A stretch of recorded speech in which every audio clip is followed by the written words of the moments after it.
Welcome to the Private Practice Startup Podcast, where we help mental health professionals grow their dream practices and live a life they love. We chat with successful private practitioners, business coaches, and marketing experts, bringing you tons of practice building tips. We invite you to take advantage of our private practice paperwork and our signature marketing e-course. And we have a gift for you. This is the exact methodology we use to create our six-figure private pay practices and have helped many other therapists do the same. Go to privatepracticestartup.com and on the homepage, click the button to download a free copy of your dream private practice playbook. Now on to today's episode. Hey everybody, welcome back to another episode of the Private Practice Startup Podcast. We hope you guys are doing well today.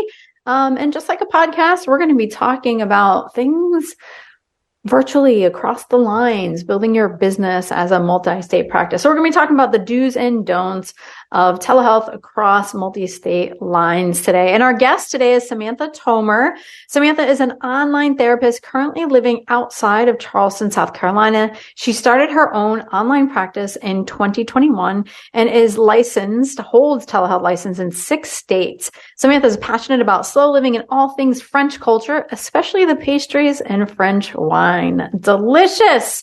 Before we introduce Samantha and before we get started in today's topic, we hope that you joined us last week as we had Aaron Carpenter join us on the top 3 ways a website can help you build your private practice. And it was a really interesting discussion because usually when we have web designers on, we're talking about the ins and outs of websites, but Aaron really broke things down in the sense of where business owners are at, right? If you're a solopreneur, you're just starting out, or if you're in the growth phase, or if you have a group practice. So we talked about the 3 different phases, but also how the website can help in those 3 different phases. So it was a good entrepreneurial discussion. I loved it. So if you haven't checked out that podcast, definitely check that out. But today, let's talk about the do's and don'ts of practicing telehealth across different state lines. And I just wanted to introduce Samantha to you all. Hey, Samantha. Hi, how's it going? It is going well. So before we dive into this topic, let's just take a quick moment for our sponsor. As a therapist, I can tell you from experience that having the right EHR is an absolute lifeline. I recommend using Therapy Notes. They make billing, scheduling, note-taking, telehealth, and e-prescribing incredibly easy. Best of all, they offer live telephone support that's available 7 days a week. Look, don't take my word for it. Do your own research. Therapy Notes is the #1 highest rated EHR available today with 4.9 out of 5 stars on Trustpilot and Google. Go to therapynotes.com and enter code PPS as in Private Practice Startup and receive a special 2-month trial, absolutely free. And hey, if you're coming from another EHR, no worries. Therapy Notes will import your demographic data quick and easy at no cost to you so you can get started right away. Trust me, don't waste any more of your time. Go to therapynotes.com and enter code PPS for your 2-month free trial. So Samantha, we always like to ask, especially to therapists, what brought you into the field? Was it a straight line? You always knew you wanted to be a therapist, or were you thinking about doing something else? Definitely not a straight line. So my love of everything French culture and everything, I actually majored in French in college. I was a little bit lost in what I wanted to do. I, jumped around from engineering to maybe business and knew I wanted to do French the whole time. But had no idea what I wanted to do with it. And then I fell in love with some psychology classes, knew I didn't want to move abroad, and went back to school for school counseling. And that did not pan out the way that I envisioned it would, and worked for a nonprofit for a number of years. And during the pandemic, I think like a lot of other people, was working in private practice at a group practice and figured out I could do it on my own and it was feasible. And I didn't think it was prior to that. And here I am today. Awesome. And you just started in 2021. So like, you're not even to your full 2nd year, correct? Or did you hit your second year already? It kind of on my own, technically in May, but kind of started diving into it much earlier than that. So then was in private practice, but in counseling for since 2014, just in community mental health, nonprofit, then a group practice and stuff like that.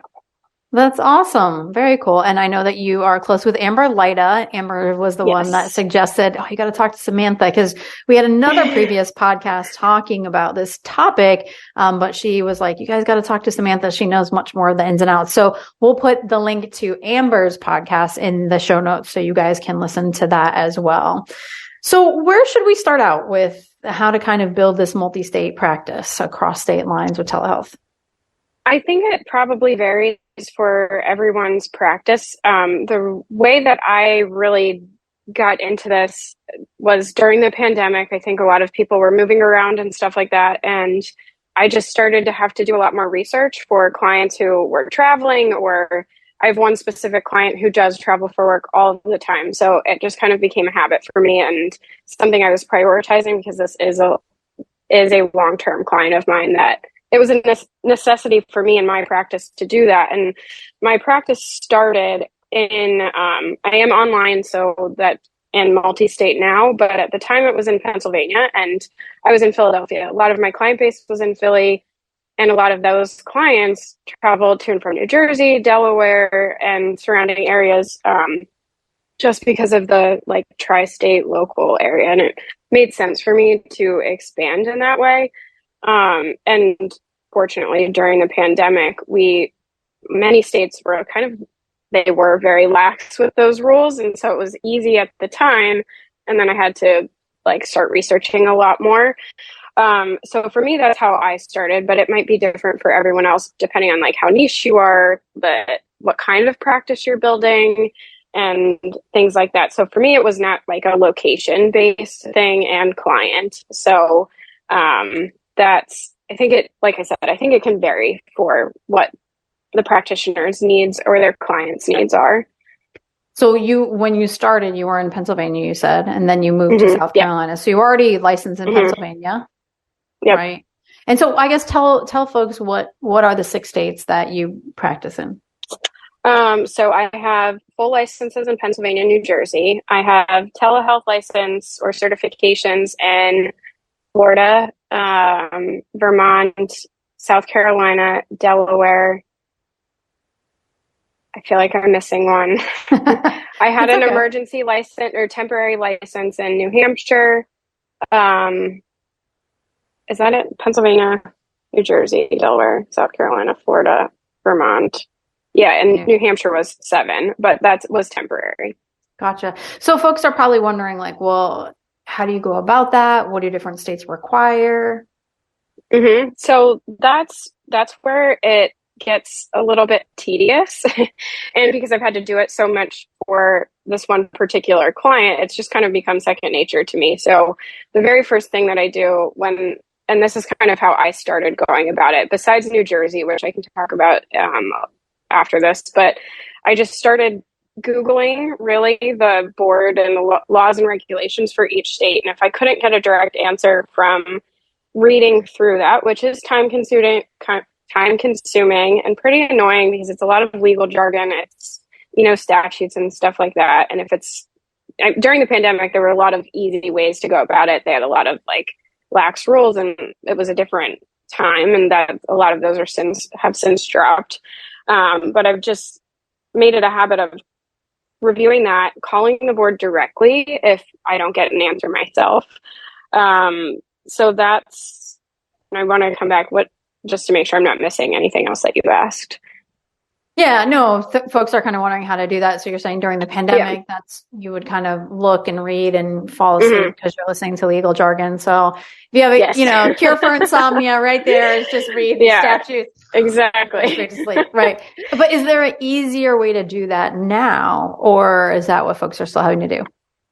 That's still what people are having to do. And that's where, I decided to start helping people with that, because I don't mind that work. It's become, like I said, second nature to me, reviewing, calling the board, not only looking at the laws and statutes of what I can and can't do if you need a license or not, what are the comparisons between my license that I have now versus the one that the state requires, or are there telehealth, or what kind of CEUs do you need to have, and all of that kind of stuff. And you have to think about liability insurance and all of that. And so now I'm doing that piece of it for people. So if somebody is like, you know what, no, I'm at this point in my practice, I want somebody to tell me exactly the steps I need to do. Where is that information? So I'm creating a checklist for them to like compare and contrast your current license, the one that you're looking at. Are there other options, whether it's like a telehealth certification, comparing CEU requirements and all of that, especially for the people. Like, I know LPCs and side packs is a thing, and the counseling compact is going to be a thing soon. So this process is going to be much easier for certain people. But not every license has that at this point in time. So really just hiring me to do the research for you so I can give you a really concise, clear guide of here's exactly what you need to do. This is what would be possible. So got it. Awesome. Let's just take a quick moment for our sponsor. Do you ever worry about money as a private practice owner? If so, you're not alone. I want to tell you about Profit First for Therapists, a new book that customizes the Profit First system specifically for private practice owners. For therapists, profit is often an afterthought. You focus on caring for clients and paying rent and clinicians, and then take home the leftovers, if there are any. Through client stories and case studies, powerful frameworks, and simple tips, the book lays out a clear path to profitability. You'll find step-by-step instructions for implementing Profit First in practices of all sizes, from startups to multi-million-dollar practices. It will leave you feeling empowered to look at your finances instead of just crossing your fingers and hoping for the best. Julie Harris from Green Oak Accounting takes a subject that most therapists find confusing and speaks about it in a way that is simple and easy to understand. This book covers so much more than just Profit First. It also includes financial literacy building blocks and tips for scaling, paying down your debt, paying yourself, and so much more. This book will give you the tools you need to stop worrying about money and finally achieve financial freedom. Advanced readers agreed this is the missing link most private practice owners need. Go to profitfirstfortherapists.com/PPS to order your copy today or find it on Amazon and other online bookstores. As a private practice owner, there are dozens of things to worry about. If you decide to accept insurance billing does not have to be a worry. Practice Solutions is a remote billing company who connects providers with billers in the U.S. who specialize in mental health billing. Their expertise has helped clinicians increase and maintain steady revenue by submitting and following up on claims regularly, resolving old aging claims, and performing eligibility and benefit checks.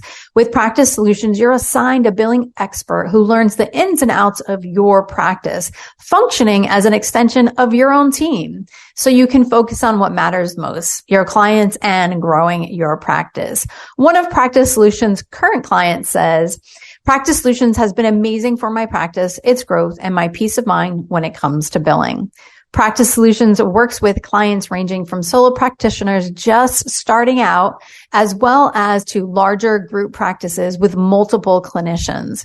Practice Solutions offers a free billing consultation to determine if their services are a good fit for you and your practice. Visit practicesoul.com/startupnation and schedule an appointment. Again, that's a free consultation at practicesoul.com/startupnation. So tell us a little bit. So I have two thoughts, right? So one is about the compact, right? And understanding that, but also like when you say like the difference between getting a license or telehealth certification and then like CEUs within that state. So let's talk about compact first, and then we'll go over into license certification. So the compact, I don't know much about PsyPact. I'm not a psychologist. I know that there's a lot of psychologists who are in PsyPact, and that makes it much easier to do counseling across state lines. And the counseling compact it's what I tell clients, especially ones who are like, well, can you see me if I'm here? And the answer is no for now. I'm like, but here's what is happening. Basically, this is going to allow me to have permission to practice in various states as long as I have a license in one of the states who are in the agreement. That part that hasn't happened yet, the permission to practice. They're figuring out the steps to do that.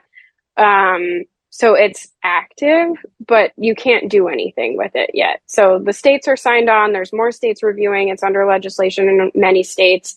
And then at the end of this year, early next year, they're anticipating that whatever that process is going to be like, they don't know yet, of requesting that permission to practice, as long as you're licensed. And Georgia is one of the states that is already a part of it. So if you're licensed in Georgia, any of the other states, you'll be able to request permission to practice there. So that process will be much easier once that's up and running. But for now, people like myself who have clients jumping around, I have to like weigh do I get licensed in this state now? It's, we're 9 months out of this potentially being active, and I have to make these, decisions as whether or not it's a good decision for me to move forward with licensure somewhere else.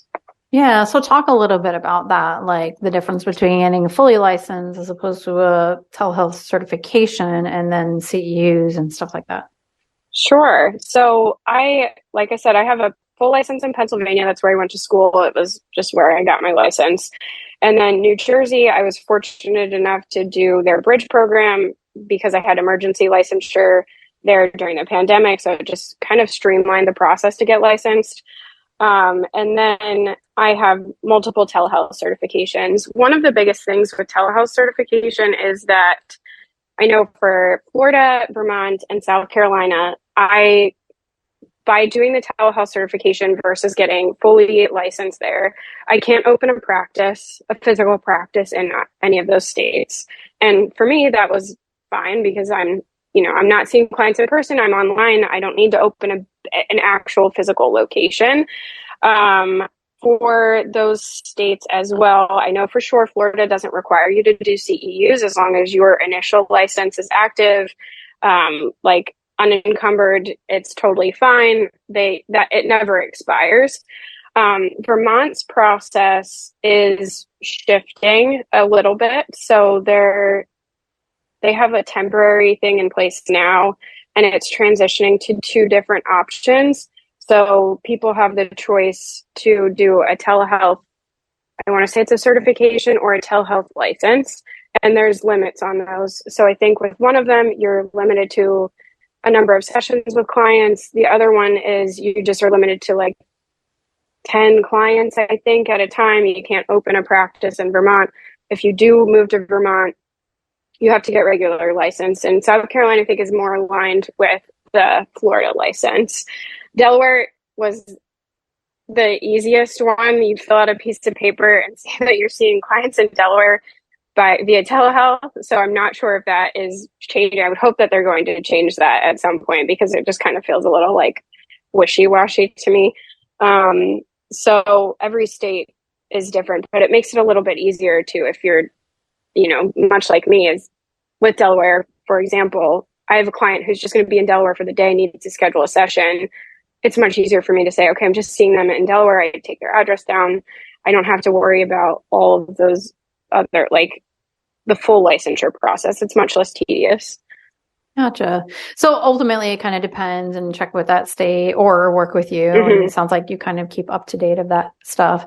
So, yeah. The other question kind of is, if you are practicing in a different state, maybe you've never even lived there, like how do you find out about the resources? And, when you think about, client care and like clients that might be, presenting with suicidality or, they need a higher level of treatment and you're just not familiar with those resources. How do you go about, what do you do to educate yourself to assure that, client care is top of mind?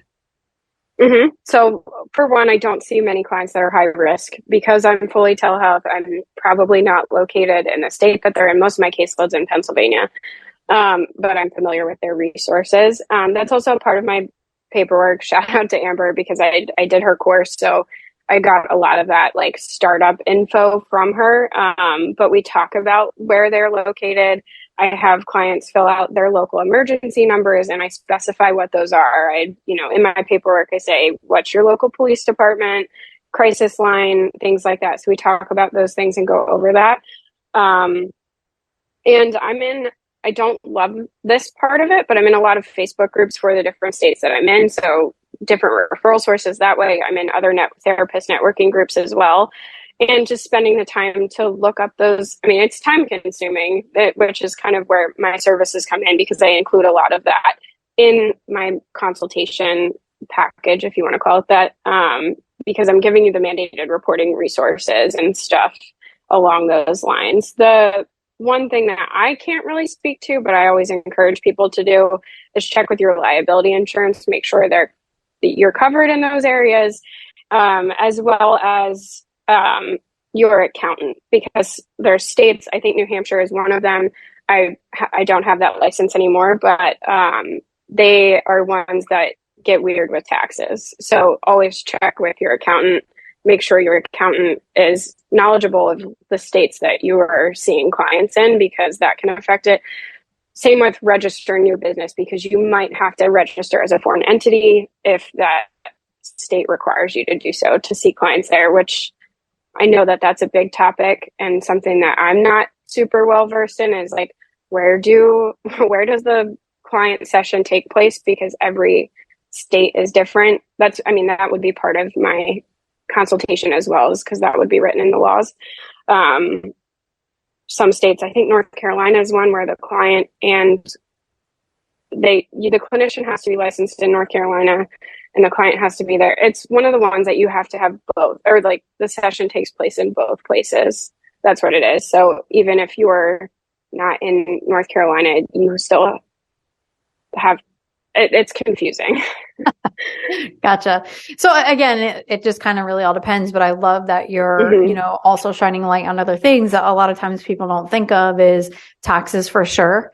That's very important to know the ins and the outs and consult your accountant and have them get you information. Also double checking with your liability insurance. That's also very important. So it definitely sounds doable for sure. I also like that you shared about, how you kind of market and advertise yourself and working with networking groups, so therapists and Facebook groups and things like that.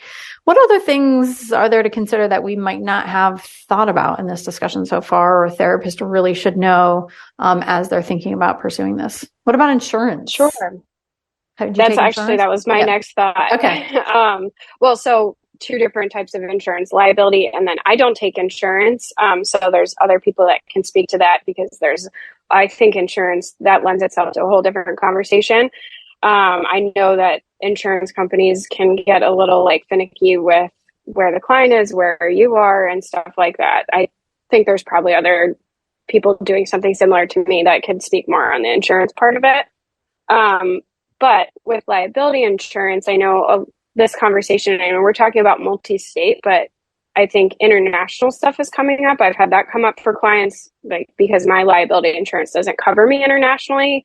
I do plan on switching to one that does, because it's happened several times where I have been able to see a client because they've been abroad. The other thing with seeing clients internationally is that countries, just like states, all have their own rules. And some countries, France, for example, doesn't regulate the practice of counseling. They regulate psychotherapy. So as long as you don't use those words, and I wouldn't quote me on this, but you could see a client if you're a counselor and you are covered with your liability insurance. So that's another conversation, but that's something that I could work with somebody with as well, to do that research for them in a very similar way, the same way as multi-state. There's international resources as well, but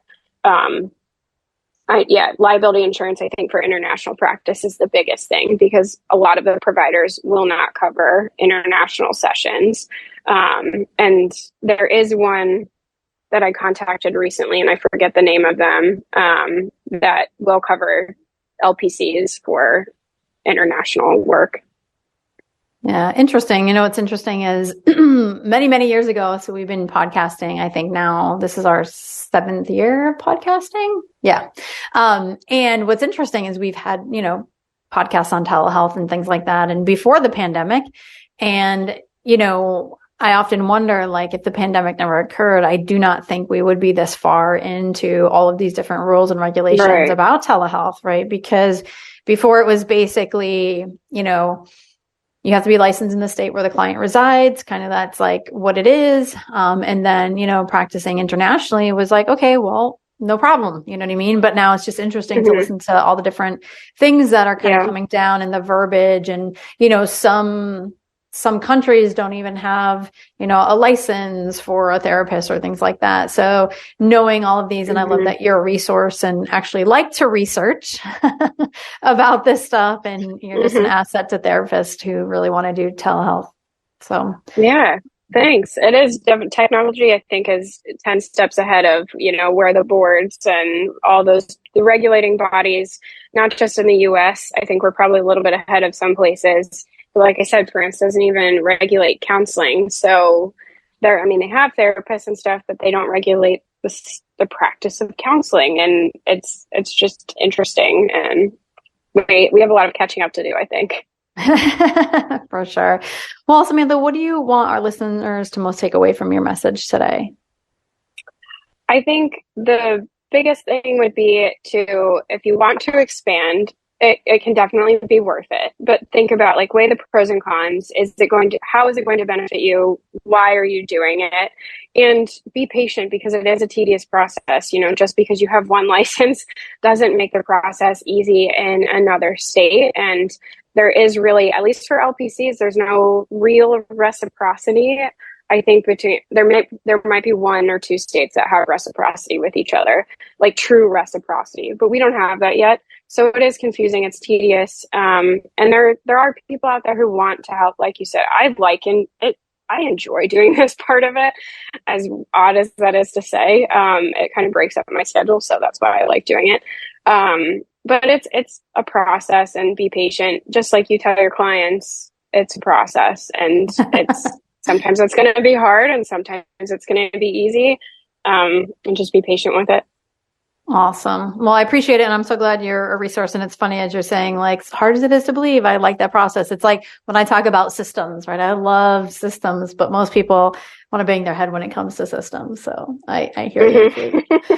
So Samantha, thank you so much for being here and shedding some light. We'll go ahead and connect Amber Lida's podcast to this podcast as well. And if you don't know already, the Private Practice Startup is definitely your place for attorney-approved private practice paperwork. We have paperwork bundles, as well as a la carte options where you can purchase a consent or telehealth consent as well. We'll put that in the show notes.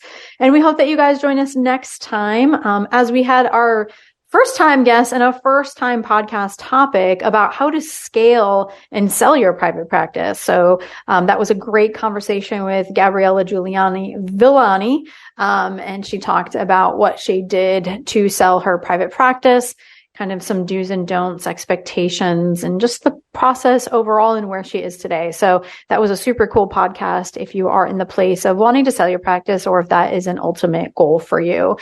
Startup Nation, we hope that this was really helpful for you. And don't forget to subscribe, rate, and review. Where do you subscribe, rate, and review? You can subscribe, rate, and review on iTunes, Stitcher, anywhere that you listen to podcasts. And you can always pop on over to Google and write us a 5-star Google review and share with us, how are these podcasts helping you? Maybe there's a specific podcast topic that helped you in a very specific way. We'd love to know. Your feedback is always important, and it keeps us doing what we're doing. And if you have a podcast topic that you would love to hear or have us talk about, or perhaps you want to be a podcast guest, we'll invite you to email us at kate@theprivatepracticestartup.com. That's kate@theprivatepracticestartup.com. Again, Startup Nation, thanks so much for being here. Stay inspired. Take care, everybody. Thanks for joining us on The Private Practice Startup. Visit theprivatepracticestartup.com for awesome resources, free trainings, attorney-approved private practice paperwork, and so much more.